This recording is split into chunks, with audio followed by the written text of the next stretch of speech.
What's up guys, Everything Apple Pro here, and we're less than 60 days away from the release of the brand new iPhone 6s. So in this video, I'm going to be compiling everything we know about this device based on leaks, rumors, and analysts to provide you with a good look at what to expect in this next generation iPhone. Now, before I get into the details, I just wanted to mention, as far as history goes with Apple, they've been pretty predictable with their designs. For 2 generations, they usually share the very same design, and this generation will be no exception. Apple is going to be releasing a new 6S and iPhone 6S Plus. I say this because there's been a new trending tag on Twitter, iPhone 7. Apple's not likely to break their tradition and start skipping the speed generation and go straight to the iPhone 7. So 6S and 6S Plus it is. Now, like any S upgrade in the past, Apple is going to be tweaking the internals of the device. They'll leave the shell looking very much the same as the previous iPhone 6 and 6 Plus. Now, as far as design differences go, there will likely be very little between the 6 and 6S. However, there will be a new color option. A new rose gold will be offered on the iPhone 6S, and it's going to be a more subtle shade than this. However, this will give us a good idea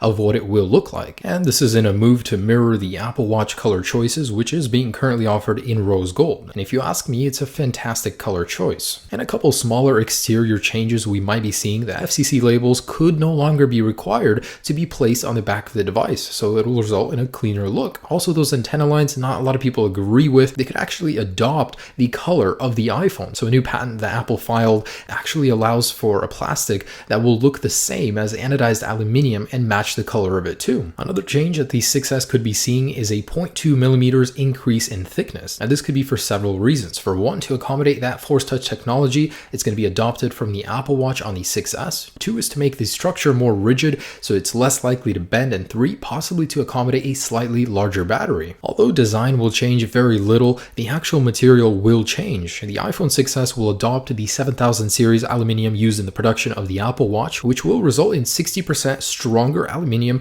while retaining the same lightness and being 30% less dense than steel. Now, why am I so certain that there will be no design difference? Well, let me walk you through the history. Between the 3G and 3GS, the only physical difference was a slight lettering in the words on the back of the device. Between the 4 and 4S, the only difference was a slight change in the antenna band placement. That's to prevent antenna gate. Between the 5 and 5S, there was a new color, new True Tone flash, and a new Touch ID ring around the home button. So besides that, there was very little physical difference. So my point basically is Apple doesn't change the design until 2 generations in. So we're definitely going to be seeing an iPhone 6S, not an iPhone 7. Don't believe everything you see on Twitter. Now, a lot of people seem to think Apple is going to be upgrading the displays. As far as the resolution or display size goes, there will be no difference. It'll still be an LCD panel. No, Apple's not going to make the jump to an OLED in just an S upgrade. It'll be the same exact panel, so I don't see what the big fuss is about. Don't expect a big change here. Now, there will be a change with the display, and it won't be with the resolution or size. It'll be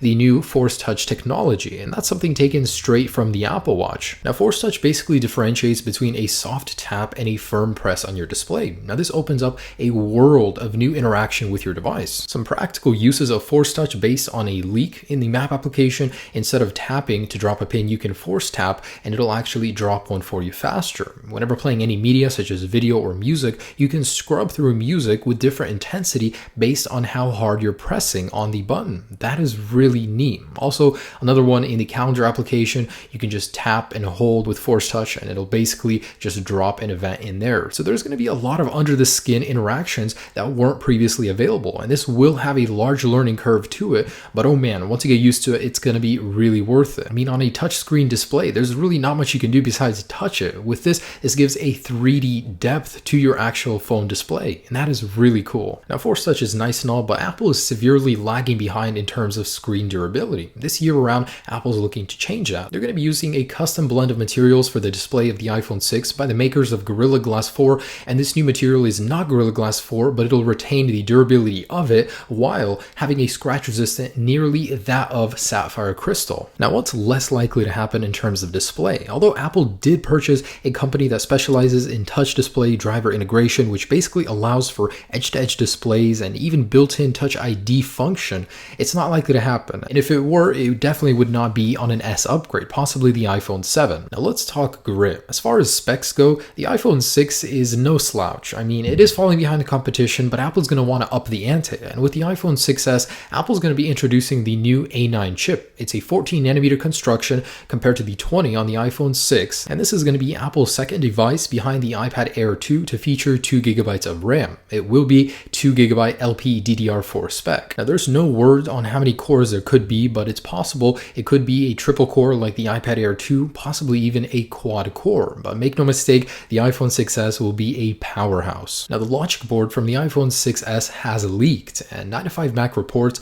that it actually is a little bit smaller, a little bit thinner, and it does have a new Qualcomm chip on it. That means the iPhone 6s will be capable of double the LTE download speeds as the current iPhone 6, from 150 to 300 megabits. Also, a couple other changes based on the spec sheet for this new Qualcomm chip. It will run cooler under intense duress, and it's actually built using a different nanometer construction from 20 to 14, so it is a lot more efficient. Also observed on this new logic board is a new NFC chip. It also combines the new secure element processor all into one chip, which could result into faster Touch ID since less chips are being used for one function. And now for some good news. In the latest report by an Apple analyst, he says that Apple's finally going to be getting with the times, and they're going to add a 32GB base option for iPhones. So it's going to be 32, 64, and 128GB size. Now this paired with the fact that iOS 9 is going to have less storage required for updates, also app thinning in the App Store, it's going to be a good thing for people that take up a lot of storage. You're going to have a lot left over. A base storage size of 32GB is awesome, and I really hope Apple sticks with that. Now Touch ID will receive some updates as well. It'll be more reliable for Apple Pay with less reading errors, and that's a welcome change as always. And finally, this brings us to the camera. Now this time around with the iPhone 6s, this will be the largest camera jump in Apple's entire iPhone history. We're going to be going from a measly 8 megapixels to 12 megapixels. It doesn't sound like much, but in the past we've gone from 0.3, 1.3 to 3 to 5 to 8, and here we are now. So this is going to be quite a significant jump. We're going to be seeing 4K video recording on the rear camera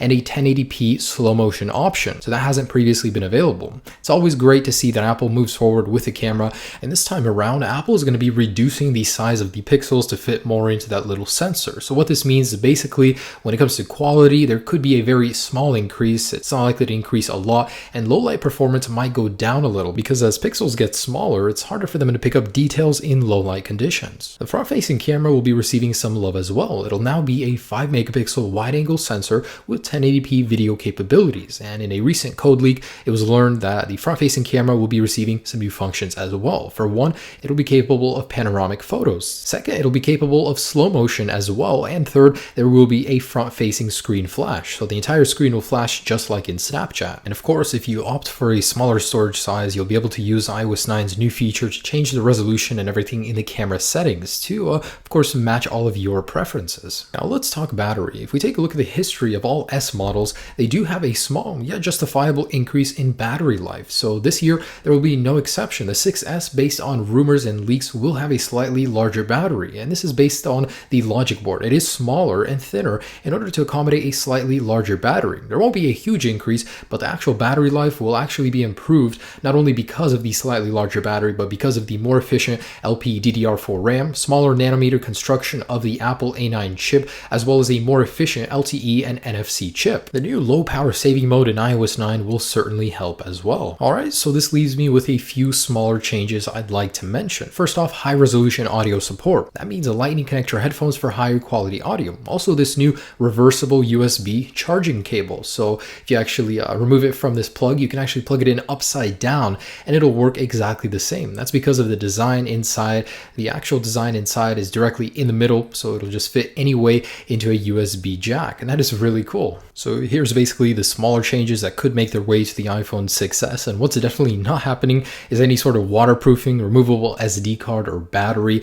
A sapphire display is just too expensive and it shatters really easily. Also, major design revisions are not likely to happen this time around. So guys, that's just about it on the feature front. However, I want to talk about the price and release date, but before that, I wanted to share a quote. And this is an Apple analyst, and he said, "I think the iPhone 6s will have more hardware improvements than any other S version that I can remember, and I think it will have a significantly better user experience." So all in all, what this is telling us is that the iPhone 6s, although it is an S upgrade, it'll be significant. There will be a lot stuffed in there, and it will be a worthy upgrade to the iPhone 6, that's for sure. And I wanted to touch on the price and release, and although this is a little bit more speculation, usually we have a rough time frame. So this time around, September 8th to 12th, we're going to see the Apple event revealing the iPhone 6s and 6s Plus, and around September 25th to 28th, we should see a final release. So we can expect that then. Price might rise, although it's not confirmed. If it does rise, it won't be more than $50 to $100. And I wanted to mention that although there was a lot of word on an iPhone 6C happening, a smaller version of the iPhone 6 and cheaper,